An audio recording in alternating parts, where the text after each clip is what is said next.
This is what happened to Stacy Fakes from Pittsburgh, Pennsylvania, now in her 50s, who had to make a very difficult decision over 35 years ago to give her baby son up for adoption. Fakes had almost given up on ever seeing her son again, when something unimaginable happened to her just before she was about to begin running the Pittsburgh Half Marathon in 2018.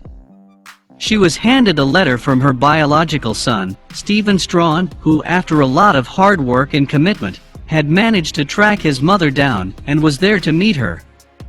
Stacy Fakes was just 15 years old when she got pregnant. Just like most teens in that situation, she was scared, unprepared, and unsure of what to do. Ultimately, she made the painful decision to put her son up for adoption. She didn't even get to hold him. She didn't believe she would find him again. With so many babies and records, she had no idea how to track him down. She never thought she would see her biological son. And she didn't until 35 years later, as reported here by ABC News. As she was waiting at the starting line of the marathon in 2018, then 35-year-old Stephen Strawn, from Ohio, surprised his biological mother by handing her a mysterious letter. She was pretty confused, had no idea who he was, or what was happening until she opened the letter. The letter read, "It's been 13,075 days since you last saw me.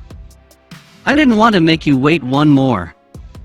Not everyone would have understood that cryptic message, but Fakes realized straight away what those words meant, and she was utterly overcome. She was finally able to embrace her son for the first time in over 35 years. It turns out that this was not the first time Strawn had tried to track down his biological mom. "I've looked for years," Strawn told ABC. "It's been dead ends." Tragically, Strawn's birth records were lost after a flood, and thus despite years of trying, he wasn't able to find his mother. However, in November 2017, a law was passed that allowed adoptees to request their birth certificate with their original birth parents on it. This changed everything as he was able to find his real mom's name, and then began his search to locate her. April 16th will be a date Strawn will always remember, as it is the date he located his biological mom after 35 long years. He didn't waste any time in making contact and kept the momentum up by getting in touch the following morning. But Strawn wasn't able to plan and organize this incredible surprise all by himself. He had the help of an organization he is part of and his newfound sisters. Strawn saw that Fakes was a member of Pittsburgh's chapter of Team Red, White, and Blue, RWB, which supports veterans. Strawn had served in the U.S. Air Force during the Iraq War. Being a veteran himself, he realized this was something else they had in common, as Strawn is a member of the Ohio chapter. As his mother was running the Sunday Marathon with the Team RWB, he was able to contact the Pittsburgh chapter's president. "All the support is incredible," Strawn told ABC. The organization helped him with everything from the perfect timing, to the media being ready to report on the story, to the preparation for the race itself. He was incredibly grateful and appreciative of everyone's efforts for something that was such a special and memorable moment for him. The one thing that Strawn did have to do was hide. And where best to hide? His wife had this one covered. He hid inside a portable bathroom close to where his mom was standing, and when his wife gave him the signal, he knew it was time to step outside and meet her. "I got really choked up and teared up. As we were holding and hugging," she said, "I never got to hold you, and that kind of just broke my heart." It was a pre-arranged adoption, and it was not recommended for her to hold me, Strawn recalled.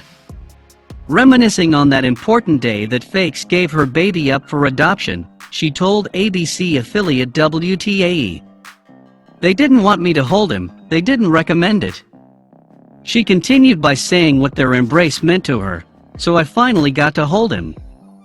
We can only imagine what it must be like to hold your child in your arms again after thinking you would never get to meet them. The stuff of dreams." For the parents who had to give up their children for whatever reason, don't lose hope. Fakes continued. Strawn was also excited to meet his biological sisters. They also played a crucial role in setting up the surprise. When they were all together, they indulged in a group ugly cry. The marathon will be one that both Fakes and Strawn will never forget because they were able to run it together. After they had completed the race, they had a tasty cookout together, and Strawn said there was a lot more ugly crying, but also that the pair were able to talk lots together. When one of Strawn's biological sisters graduated from college, he and his wife went back to Pittsburgh to celebrate the occasion with the family. When reflecting on the whole situation and how it all turned out, Strawn said, "It's something you see in the movies. Everything was perfect.